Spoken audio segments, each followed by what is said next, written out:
Daga ƙarshe dai Muhammad MS Digiriya, wanda aka sani da Sallau na cikin daɗin kowa, ya fito ya bayyana wa duniya dalilin da ya sa ya rabu da matarsa Furera ta cikin shirin daɗin kowa.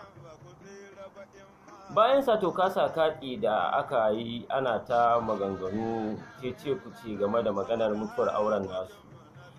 Katsam sai Muhammad Digiriya, wanda yake suna Sallau, ya fito da wani hoto wanda ya bayyana ita Furera, wanda aka gansu tare da ita tana kwance a kan ƙirjinsa, wanda ya janyo cece-kuce a duniyar yanar gizo,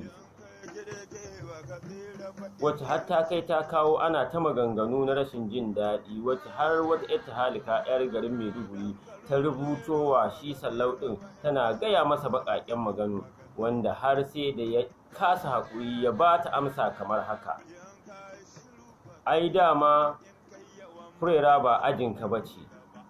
gwara ma da Allah ya sa ka rabu da ita. Ya ba ta amsa kamar haka: ai dama ajinki ce, tunda babu dalilin da zai sa a ce mata aure tana da aure kuma tana fita gurin maza wanda yake ba gaira ba dalili ko ba tare da sahalewar mijinta ba. Wannan ai abin takaici ne. Sallau ɗin ya ci gaba da bayyanawa cikin ɓacin rai, yana gaggaya wa ita wannan Hauwa Maiduguri magana, kamar inda ta ba shi amsa cikin rashin jin daɗi. Mai ido biyu masa dariya, mai ido ɗaya ba zai tsira ba. Haka dai Sallau ɗin ya ci gaba da bayyanawa cikin ɓacin rai, ya rubuta mata amsa: tunda ajinki ce wacce ke kika goyi bayan cewar mata aure ta ha'inci mijinta, to ke ma haka kike wa mijinki, ko kuma haka zaki wa mijinki, tunda wannan hali yayi daidai da ra'ayinki da kuma halinki. Babu ta yadda za a yi duk mutumin da yake da tarbiyya, kamar inda Sallau ɗin ya bayyana, ya bar matarsa ta dinga mu'amala da wasu mazaje na ba gaira ba dalili a matsayinta na mata aure, tunda mu mun san menene darajar aure, kuma aure ne ya haife mu, ko mun san darajarsa.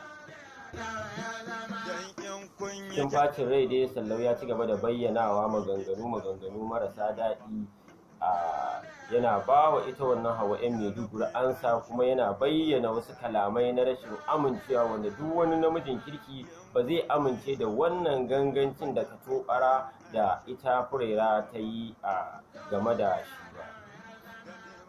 Sai dai har yanzu ba a ji ita ta bakin Furera ba, tunda an ce ƙarfe ɗaya baya amo, kuma in aka bi ta ɓarawo sai a bi ta mabi sawu. Nan ba da daɗewa ba ita ma Furera za mu tuntuɓe ta domin mu ji menene shakuwarta game da wannan bayani da Sallau ya bayyana. Kuma ga dukkanin alamu har yanzu Sallau ba wai daina son Furera ba, kuma ba wai daina son junan suke ba, sai dai mu ce in abin mai gyaruwa ne Allah ya gyara, kuma Allah ya daidaita halayya.